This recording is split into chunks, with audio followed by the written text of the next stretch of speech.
So welcome to section 11.8. We're going to discuss power series in this section.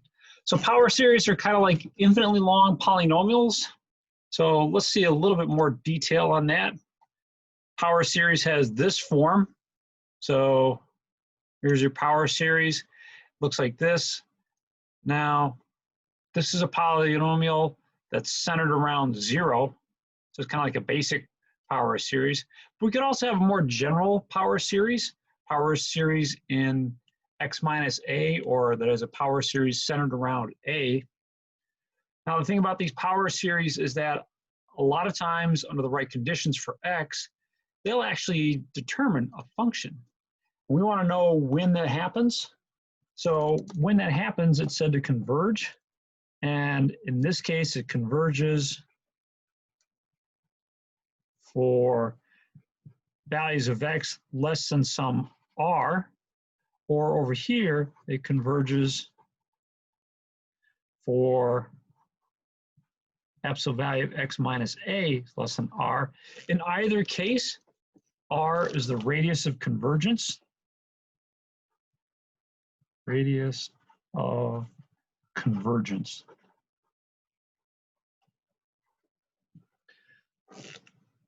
And we're going to want to find what r is, and a little bit more beyond that. We're going to try and find something called the interval of convergence. So let me start with this example.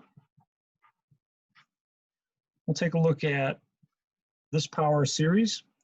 Now, it doesn't have to start at 0, it could start at 1. This one starts at 1, that's okay. It's negative 1 to the n times x to the n over the 5th root of n. Now, if you wanted to think of it this way, sum from n equals 1 to infinity of negative 1 to the n over the 5th root of n times x to the n.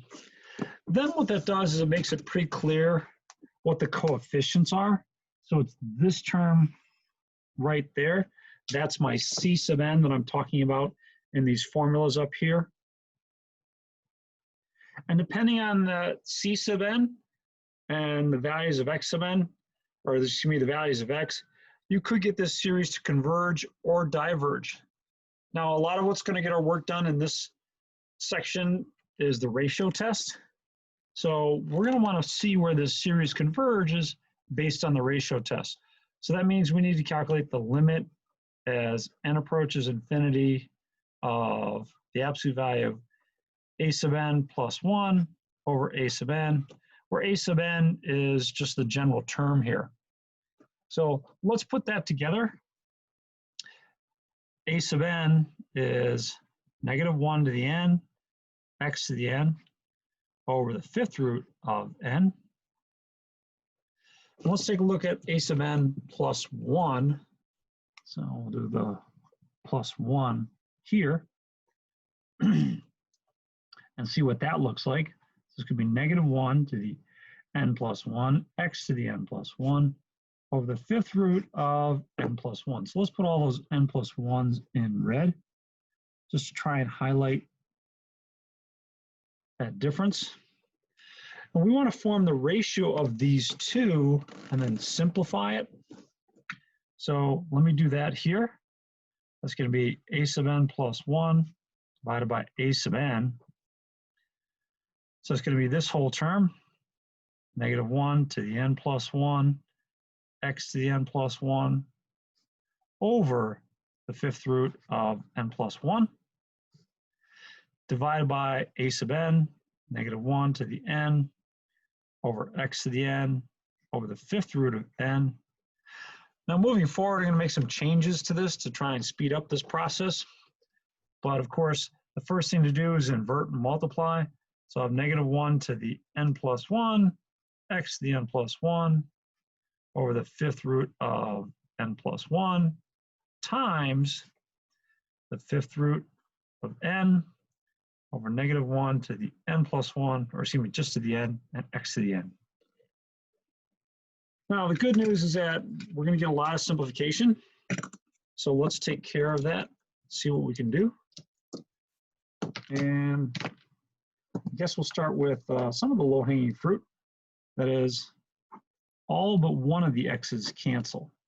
So I'm just left with one of the x's. And let's write that up here in red. And what else? All but one of the negative ones cancel. That's not really going to make a big difference because eventually we're going to be taking the absolute values. So just cancel out all those. And so what we're left with is negative 1 times the fifth root of n over the fifth root of n plus 1. We want to take a look at that limit as n approaches infinity.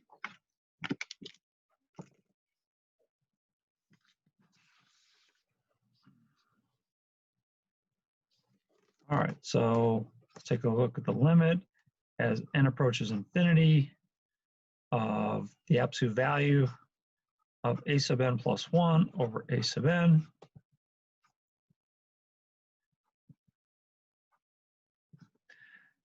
Negative 1, the fifth root of n over the fifth root of n plus 1. Now, of course, you see that that negative disappears, or can be disappeared because of the absolute value. And I'm going to rewrite this as the fifth root of a ratio. So that's going to be the limit as n approaches infinity of the fifth root of that whole thing, n over n plus 1. Now, if you're a little unsure about this, you can take and pass that limit on the inside. So I can rewrite that as the fifth root of the limit as n approaches infinity of n over n plus 1. However you want to do it, based on the ratio of the leading coefficients. If you want to use L'Hopital's rule, hey, that's fine too. But either way, that limit is 1. So, cool. Oh, you know what? I left something out, didn't I? I left out something really important. There's an x here. So let's take care of that x. My apologies. That x is still here. There. And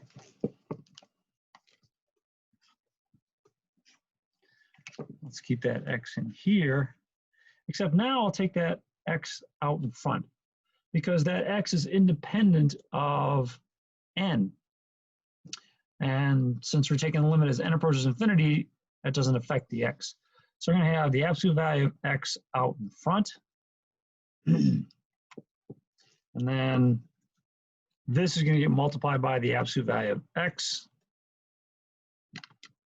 So times the absolute value of x, or just the absolute value of x. Wow.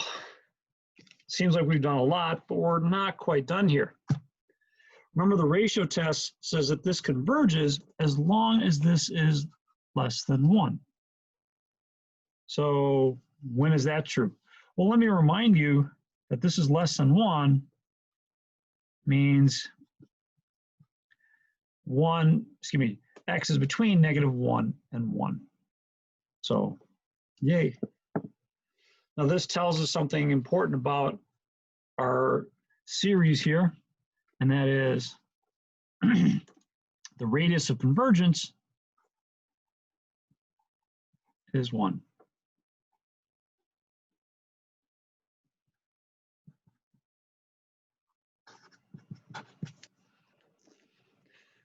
Now, take a deep breath. We're not quite done with this one.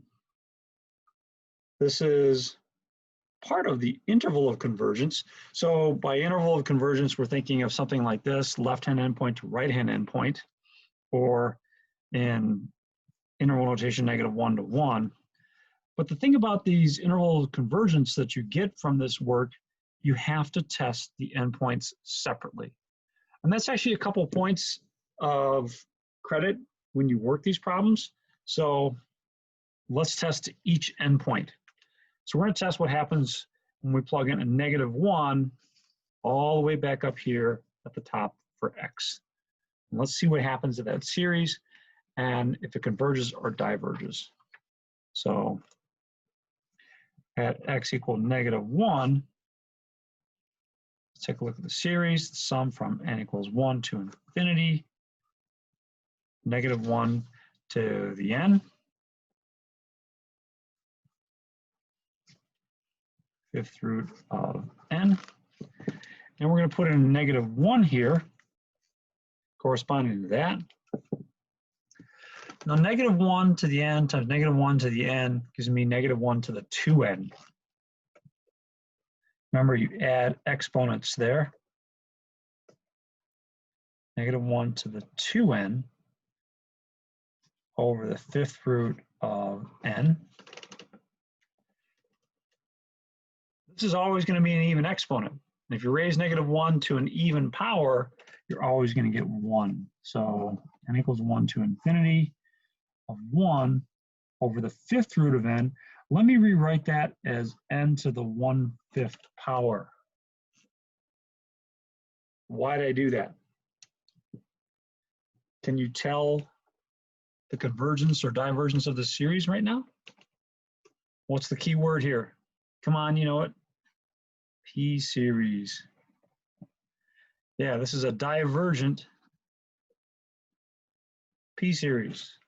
So we're not going to get convergence at x equal -1. That's okay. Let's see what happens at the other endpoint. Keep in mind there's 2 endpoints, you have to test them both. And what happens at one doesn't necessarily imply what's going to happen at the other one. So let's see what happens when we plug in x equal 1 into that series.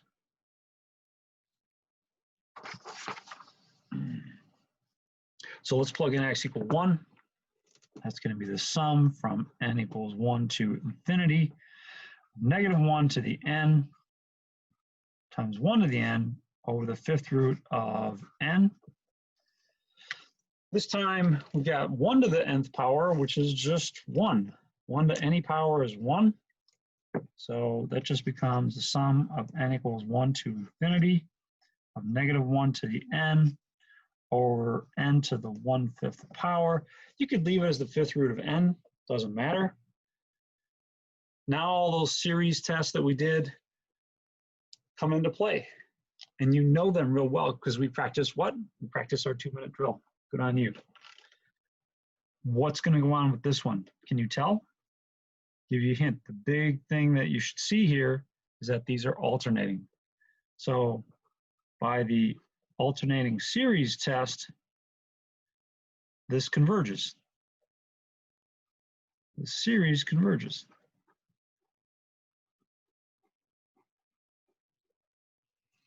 So, okay, that means we get convergence at 1, but not -1.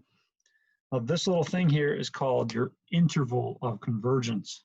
And since we refined it now, let me write it down here. Our interval of convergence is -1 is less than x is less than or equal to 1. Because remember, you can actually plug in a 1 and this series will converge. It converges because it's an alternating series, but it doesn't matter. It doesn't have to converge absolutely, it just has to converge. And so it does. We didn't get convergence here, that's okay. Our radius of convergence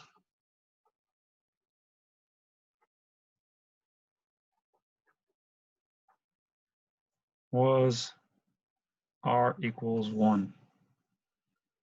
So that radius of convergence comes all the way back up at the top from our inequality up here, right there. That's telling us the radius of convergence.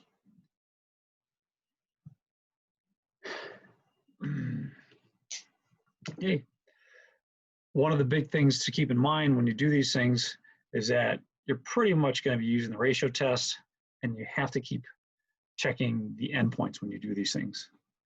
Even I can't predict, looking at a series, I can't predict which of these endpoints, if any, will converge. So you could have convergence at both ends, at one end, the other end, or at neither end. It's just going to depend on the problem. Okay, let's try another one.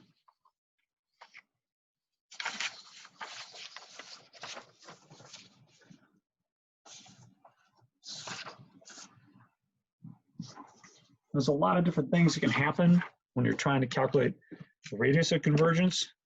You can get a radius of convergence of 0, meaning it only converges at one point.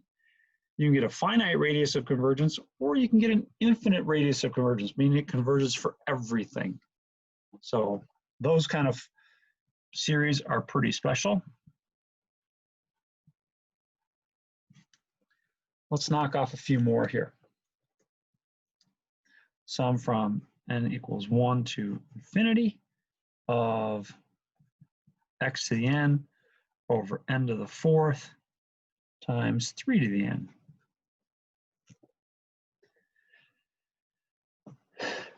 Okay, so let's do the same game that we did earlier. That's going to be my a sub n. A sub n plus 1, a sub n plus 1 is going to be x to the n plus 1 over n plus 1 to the fourth times 3 to the n plus 1. Now we want to calculate the limit as n approaches infinity of the absolute value of a sub n plus 1 over a sub n. And let's see. So we're going to take this term and divide it by that term. When you divide by a fraction, what's the trick? You invert and multiply. So let's see. We're going to take this term here, absolute value of x to the n plus 1 over n plus 1 to the fourth times 3 to the n plus 1 times the reciprocal of this. So that's going to put an n to the fourth, 3 to the n over x to the n inside our absolute value. And we're going to get a lot of cancellation. Let's see what happens. All of these except one are going to cancel. We got an extra 3 down here, so I'll keep that there. And likewise with my x's, I'm going to get some cancellation there.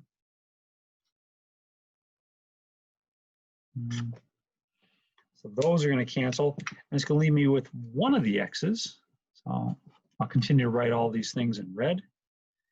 And I don't get any nice cancellation here, so that's okay. Let's just look at what we got. The limit as n approaches infinity of the absolute value of x n to the fourth over 3 n plus 1 to the fourth. Now, kind of like before, the stuff that doesn't involve the n, I want to get rid of that. So I'm going to replace this with the limit as n approaches infinity of the absolute value of x over 3 times the absolute value of n over n plus 1, all raised to the fourth power. Hopefully that doesn't bother you that you factor this out from the absolute value. I still kept the absolute value around this because I don't know what's going on with the absolute value of x. I mean, x could be positive or negative, so I kept it in the absolute value. I can actually get rid of the absolute value around the 3. This doesn't involve n, so let's take that out. Absolute value of x over 3 times the limit as n approaches infinity of n over n plus 1 to the fourth. This limit, you can take the limit inside and do the limit of n over n plus 1 and then raise the limit to the fourth power. What you're going to get is the absolute value of x over 3 times 1 to the fourth power. basically the absolute value of x over 3. And I want that to be less than 1. Well, let's split this up as the absolute value of x over the absolute value of 3. I think I know the absolute value of 3 without taking out my graphing calculator. So if I multiply both sides by 3, then I get the absolute value of x is less than 3. And whoa, that's your radius of convergence.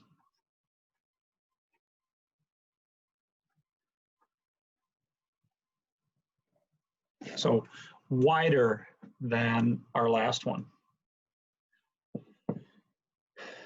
Now, what does that mean? Well, you could rewrite that as -3 is less than x is less than 3.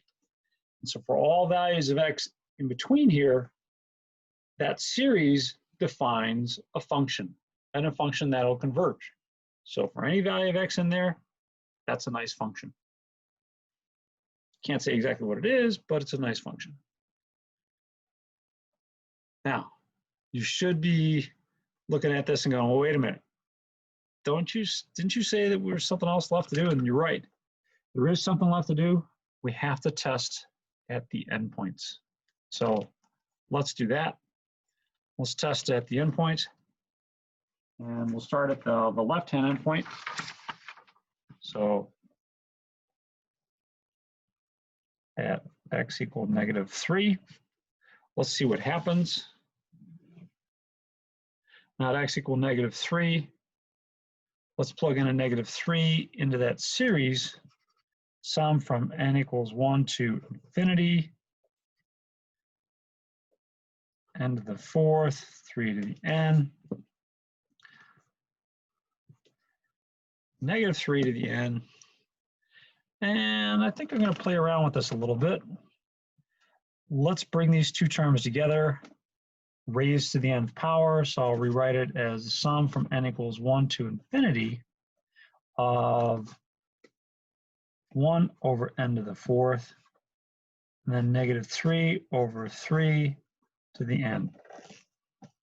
So I split up this fraction into two pieces. Can you tell me why? Why did I do that? Does this one simplify at all? Actually, yeah, it does. Sum from n equals 1 to infinity of 1 over n to the 4th times -1 to the nth power.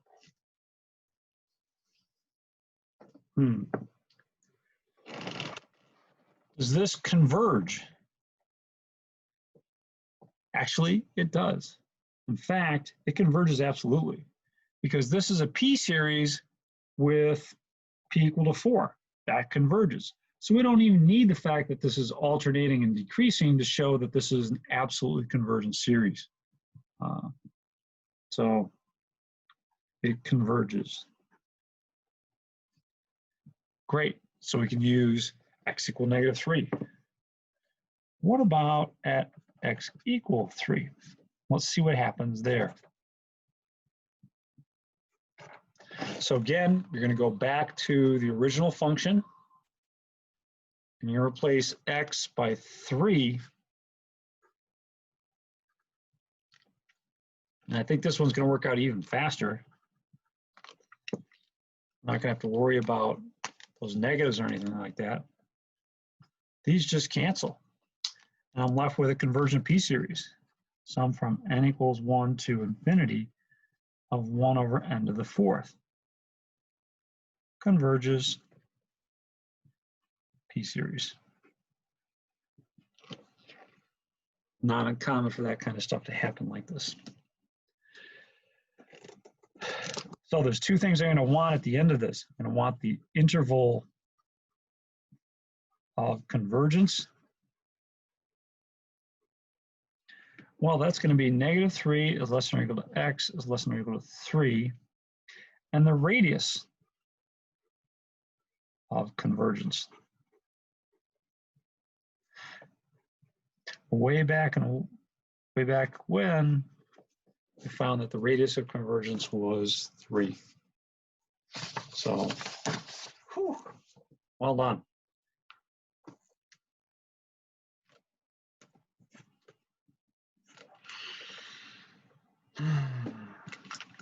Okay.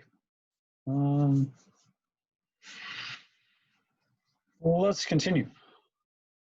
We'll do one more like this, and then we'll start changing things up a little bit. So the next one, I guess, will be example D. Are we at D? No. Example C. All right. Yeah, example C.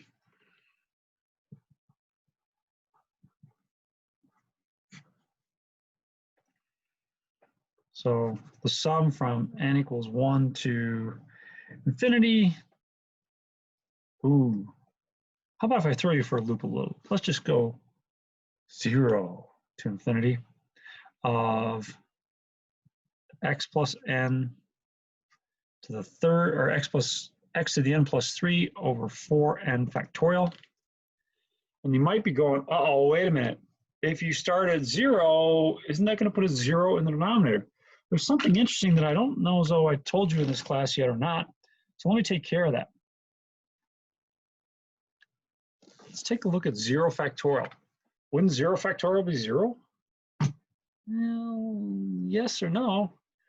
Tell you what, a lot of times people feel more comfortable taking it from a calculator than they do their instructor. So there we go. Go over to probability underneath the math menu. Fourth operation down. 0 factorial is 1. Wow. Now, if you remind me later on, I can talk about the gamma function, which is defined in terms of an integral. But the gamma function actually turns out to be exactly the factorial for integer values of x. So remind me, maybe I'll talk about the gamma function. That's actually something we can work with. And it's a way to define the factorial. And it shows you that, for instance, 0 factorial is 1. Okay, let's work with this one though. We need to take a look at the limit as n approaches infinity of a sub n plus 1 over a sub n in absolute value. As before, that's going to be my a sub n. So let's take a quick look at a sub n plus 1 is going to be x to the n plus 1 plus 3 over 4 times n plus 1 factorial. Might be worth it to simplify this. That's going to be x to the n plus 4 over 4n plus 1 factorial.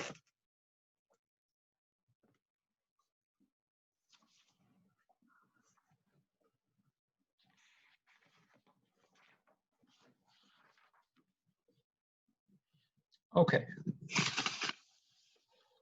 Let's now calculate a sub n plus 1 divided by a sub n. Simplify that before I put it in and take my limit. So, and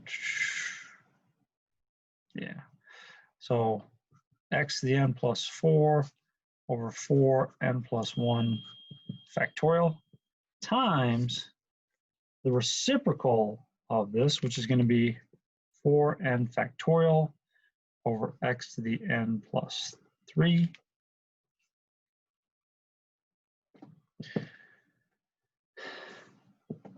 Let's see.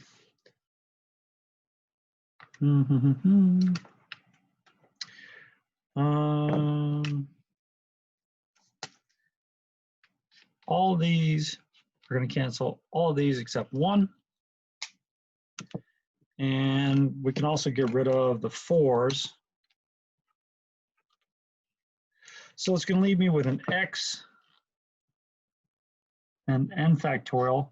And in the denominator, I'm going to have n plus 1 times n times n minus 1 times n minus 2, all the way down to 3, 2, 1, 0. And you know what? I'm just going to write that as n plus 1 times n factorial. And I hope you see why. Big reason why is I get a lot of nice cancellation here. Those terms disappear. So I'm just left with x over n plus 1.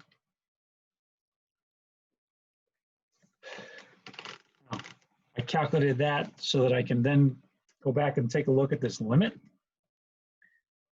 So the limit as n approaches infinity of the absolute value of n plus 1 over a sub n. So I think I said n plus 1. Absolute value a sub n plus 1 over a sub n is going to be the limit as n approaches infinity of the absolute value of x over n plus 1. Now, because we're going to positive infinity, this is always going to be positive. The absolute value of x is independent of n, so I can factor that out. Limit as n approaches infinity of 1 over n plus 1. Like I said, absolute value of n plus 1 is going to be positive because we're approaching infinity. So what's this limit right here? Where is that going?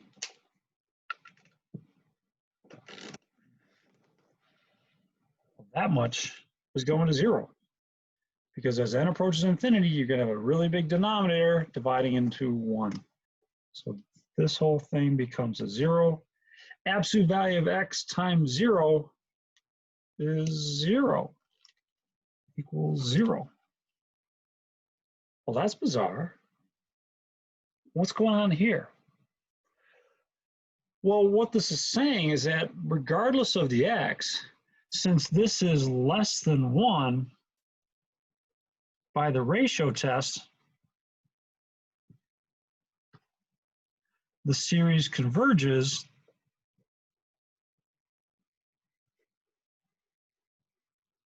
for all values of x.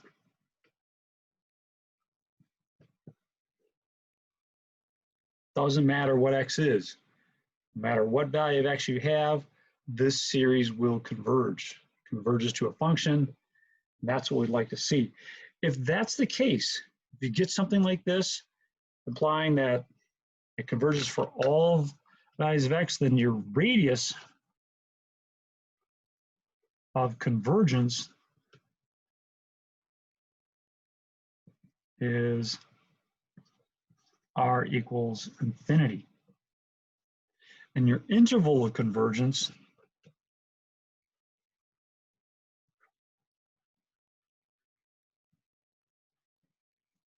is negative infinity to infinity. So yeah, this is a nice one. Converges for everything.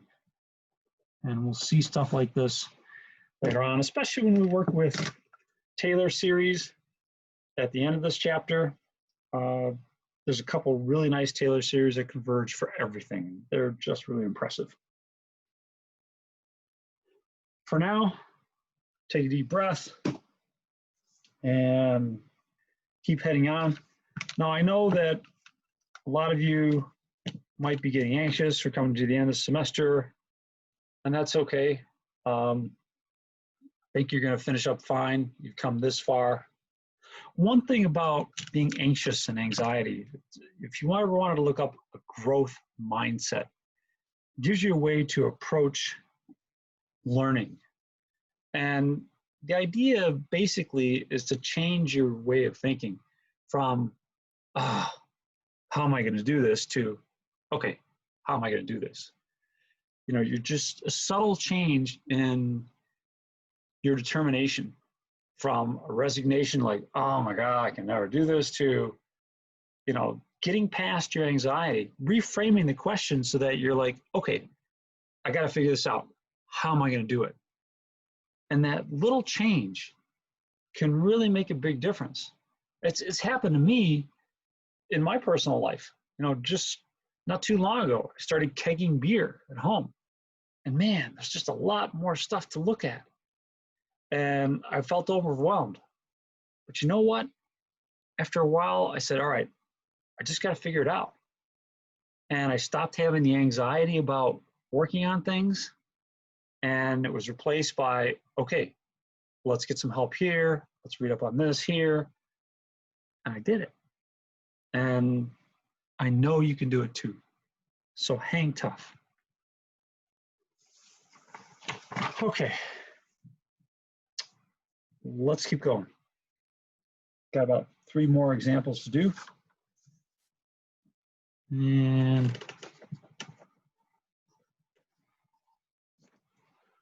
let's take a look one like this. We're going to start moving to stuff that's not centered at 0.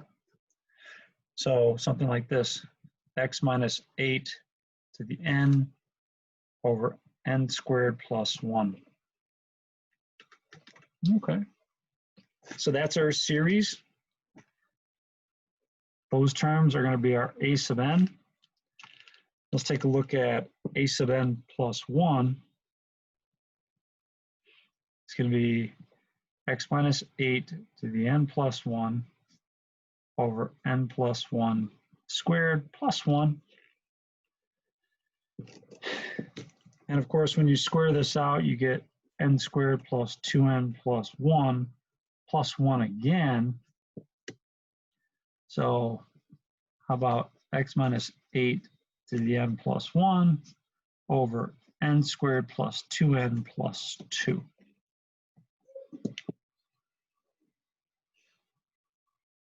What's the next step? Remember the next step? We've done it 3 times before. We're going to look at the convergence of this series using the ratio test. And the ratio test asks us to look at this limit. The limit is n approaches infinity of the absolute value of a sub n plus 1 over a sub n. Now, personally, I like calculating that ratio first, simplifying it as much as possible before looking at the limits. You can do things in a much different order. It's your choice. So let's take a look here. It's going to be a sub n plus 1 over a sub n. We'll start out with this, x minus 8 to the n plus 1 over n squared plus 2n plus 2 times the reciprocal of this.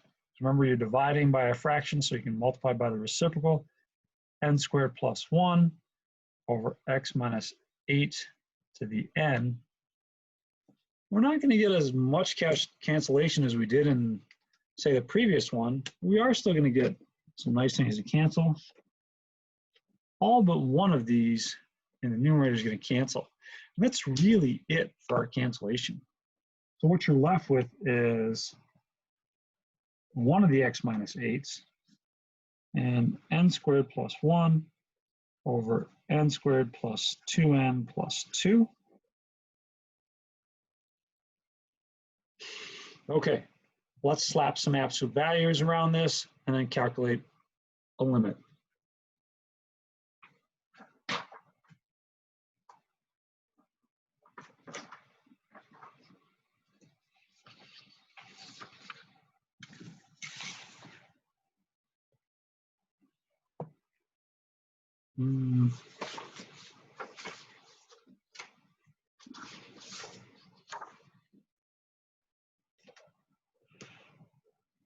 Okay, so absolute value of a sub n plus 1 over a sub n going to be the absolute value of x minus 8 n squared plus 1 over n squared plus 2n plus 2.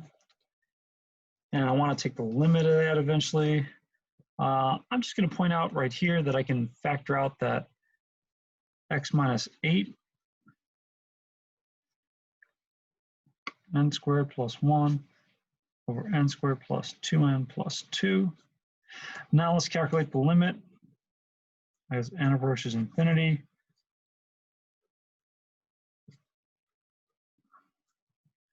is going to be the limit as n approaches infinity of the absolute value of x minus 8 n squared plus 1 over n squared plus 2n plus 2.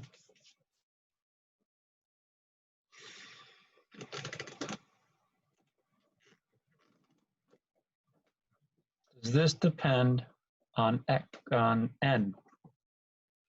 No. So we can take that out in front. Take a look at the limit as n approaches infinity of n squared plus 1 over n squared plus 2n plus 2. Can I get rid of the absolute values? Yes. This is guaranteed to be positive because you're going towards positive infinity, so it's going to be positive. What's going to happen with this limit?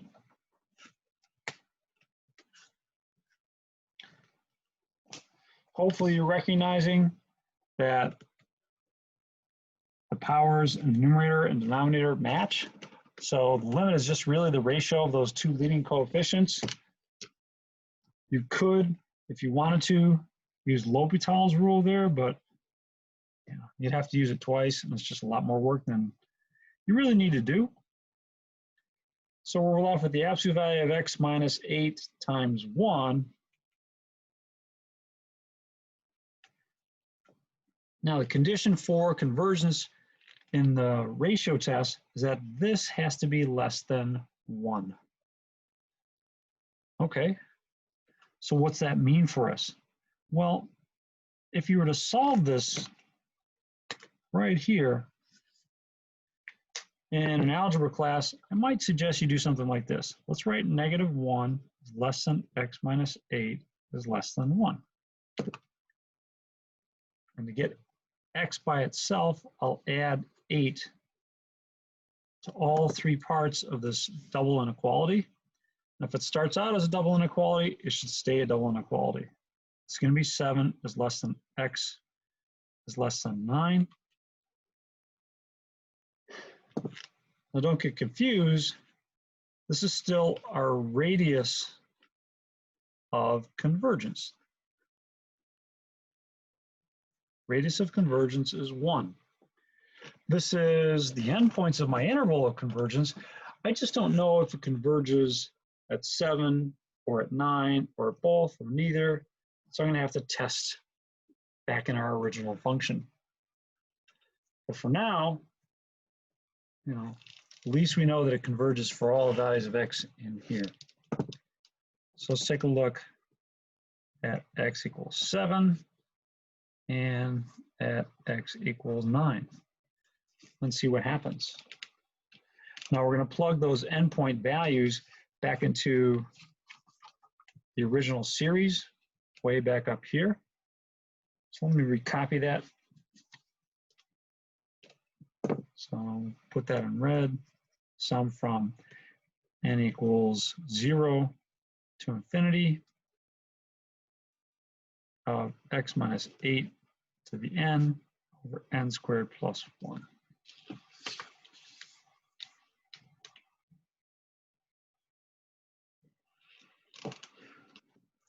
So at x equals 7, sum from n equals 0 to infinity minus 8 to the n squared plus 1. 7 minus 8 is -1. So what I'll get is this is going to be the sum from n equals 0 to infinity of -1 to the n over n squared plus 1. Now there's a couple ways you can see that this converges. You could use, let's see, the limit comparison test, the integral test. I'm not sure about the direct comparison test. The alternating series test. This is clearly, you got something that's like a p-series with p equal 2 here. It's not quite a p-series, so you can't say it's a p-series, but you can use a limit comparison test with a p-series that you know converges. This is going to converge absolutely at x equals 7. So let's put in a little less than or equal to there. What about over here? Sum from n equals 0 to infinity of 9 minus 8 to the n over n squared plus 1.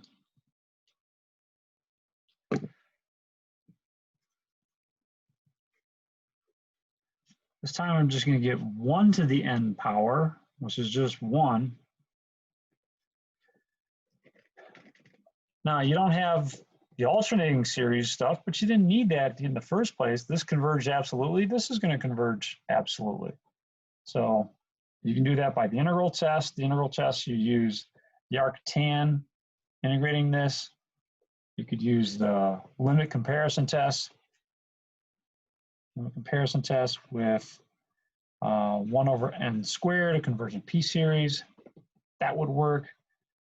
Bottom line is that it converges.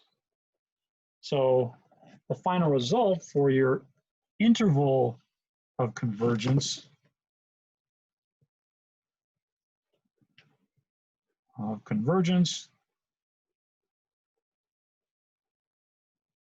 is 7 is less than or equal to x, less than or equal to 9.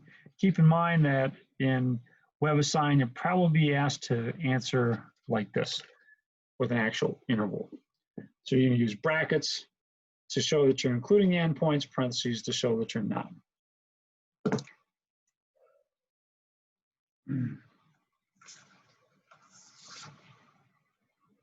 Okay, did I say 3 more? Yeah, we'll see. I hope these are going well. If there's any questions at the end of the video, I'll give you my SI's home phone number. Call or text her anytime you like. All right, don't tell her I said that.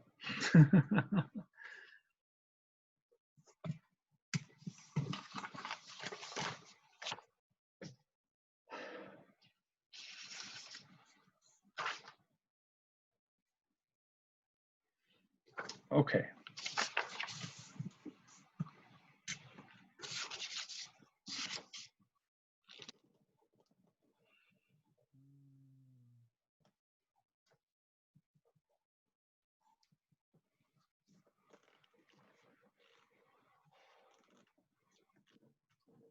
E now, I think. Oh, yes, we're on example E. Your series can start anywhere. You know, what happens with a finite number of terms won't affect whether it converges or diverges. So this one happens to start at 2. Nothing to really stress about. Oops. So we're going to have a 5 ln, 5 to the n, ln of n term in the denominator. So as typical, that's going to be our a sub n. And let's calculate a sub n plus 1. It's going to be x plus 5 to the n plus 1 power, 5 to the n plus 1 power, ln of n plus 1.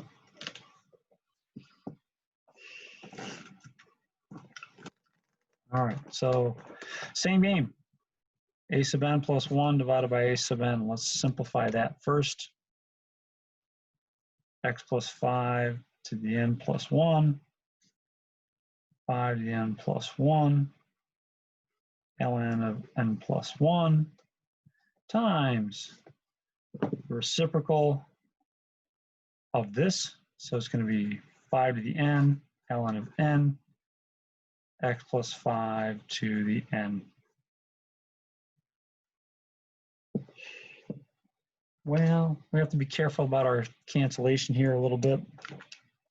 It's not much is going to cancel, not as much is going to cancel as we might like. That cancels with all but the 5. So maybe we should circle that or something, indicate I'll remind us that we still have a 5 here. What else is going to disappear? See anything? All but one of those is going to cancel. So again, have to indicate to ourselves somehow that we've got something left. And let's see. How well does that show up? Not too bad. All right. So that's left, this is left, and these are left. So it's going to be x plus 5 ln of n over 5 ln of n plus 1. All right, so a lot of simplification here. Not as much as maybe we would like, but that's okay. Let's take a look at the limit as n approaches infinity of the absolute value of a sub n plus 1 over a sub n. So x plus 5 times ln of n over 5 ln of n plus 1.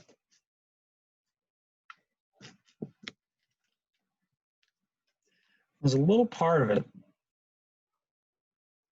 This part right here is independent of my n. So I can factor that out. I'll take it out of the absolute value, or take it out. It stays in the absolute value, but I'm just going to take it out of the limit. So that's going to become absolute value of x plus 5 over 5 times the limit as n approaches infinity of ln of n over the ln of n plus 1. And here, you got to use L'Hopital's rule. All right, it's not just a kind of like, well, it'll be a good thing. You got to use it. You have infinity over infinity. So apply Hospital's rule.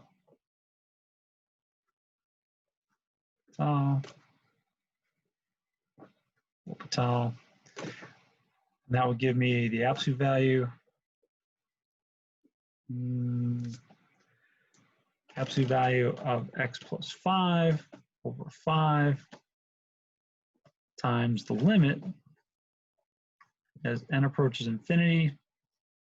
Now the derivative of this with respect to n is just going to be 1 over n divided by 1 over n plus 1.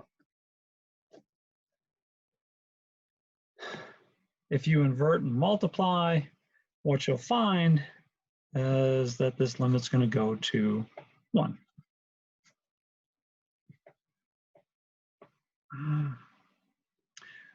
I guess there's a small part of me that wants to show that because I don't want anyone lost here.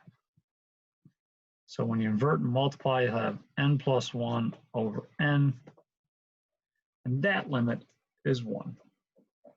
So after a lot of work, we end up with the absolute value of x plus 5 over 5 as our limit. Now, I want that to be less than 1 in order to satisfy the ratio test. So that's going to mean -1 is less than or equal to x plus 5 over 5 is less than or equal to 1.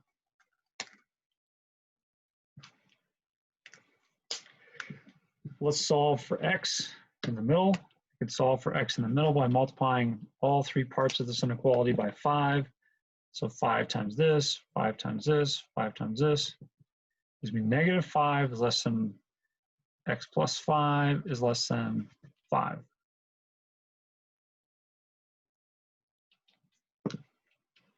Finally, I'll subtract 5 and get -10 is less than x is less than 0.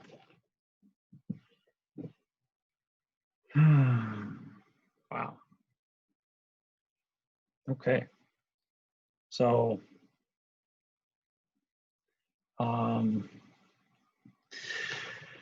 Last but not least, we need to check the endpoints. And I'm just going to make kind of short work of that here at x equal -10. Let's see what's going to happen at x equal -10.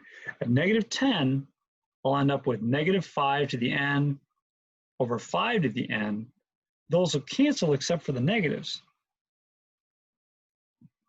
So I'll have the sum from n equals 2 to infinity of -1 to the n over ln of n. That's what I get when I substitute -10. This will converge by the AST, the alternating series test. Converges.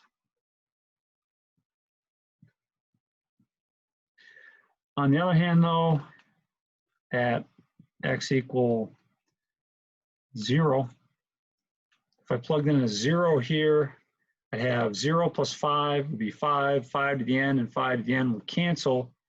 So I'd have the sum from n equals 2 to infinity, 1 over ln of n. And that's not going to diverge. You can actually use the direct comparison test to show that. So it's not going to converge is what I should say. So it diverges. So converges and diverges, that means our interval of convergence is going to be -10 is less than or equal to x is less than 0. How about the radius of convergence? If you multiplied this by 5, then you'd get x plus 5 in absolute value is less than 5. 5 is your radius of convergence. Think about a circle. All the way across is called what? All the way across is the diameter, right? So there's your diameter. What's the radius? The radius is halfway across, right? So if this is the diameter, that's the full width of our interval of convergence. The diameter is a distance of 10, then half of that is your radius. So half of 10 is going to be 5. So you have a radius of convergence of 5.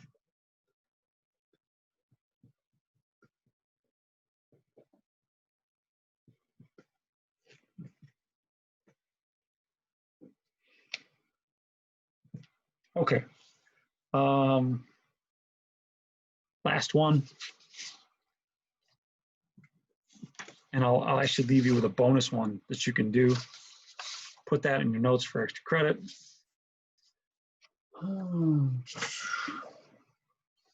So example F.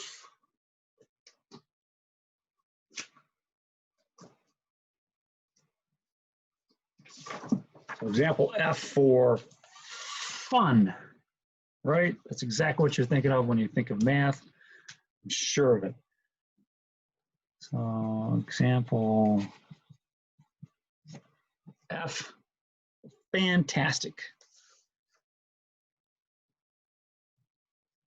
Sum from n equals 1 to infinity of n factorial times 9x minus 1 to the n. This one will work out pretty quick, and it's also going to have a little something different going on with it. So let's take a look. A sub n plus 1 is going to be n plus 1 factorial times 9x minus 1 to the n minus 1, or n plus 1. Okay, not so bad. Let's find the ratio. A sub n plus 1 over a sub n. N plus 1 factorial. And isn't this nice? We don't have to do any games about invert and multiply in this one. N factorial, nx minus 1 to the n. I hope you're getting used to cancellation with these factorials. Just as a quick reminder up here, how and why that works. N plus 1 factorial is n plus 1 times n times n minus 1 times n minus 2, all the way down to 3 times 2 times 1. But this part right there, right here, n times n minus 1 times n minus 2, etc., that's n factorial. So I could rewrite n plus 1 factorial as n plus 1 times n factorial.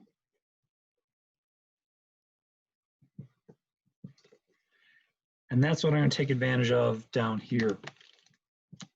This is n plus 1 times n factorial times 9x minus 1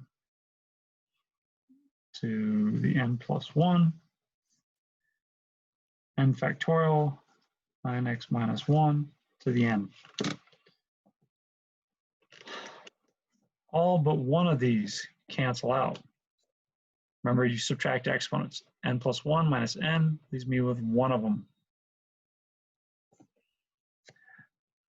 N factorial cancels out.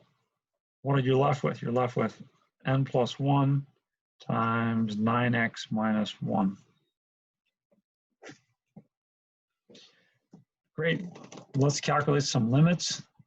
Limit as n approaches infinity of the absolute value of a sub n plus 1 over a sub n is going to be, limit as n approaches infinity of n plus 1 times 9x minus 1.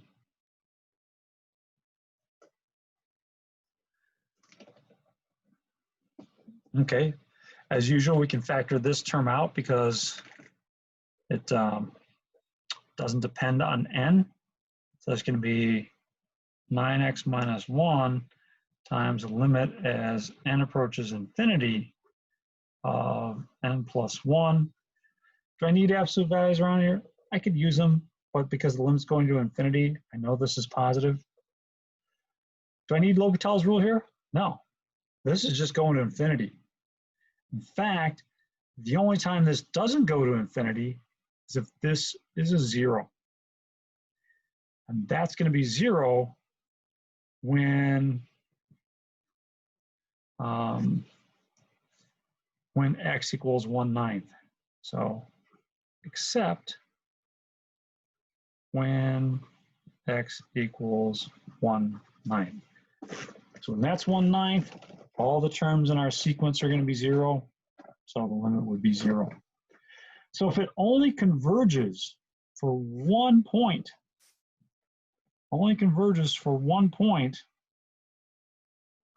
then the radius of convergence is 0. Radius of convergence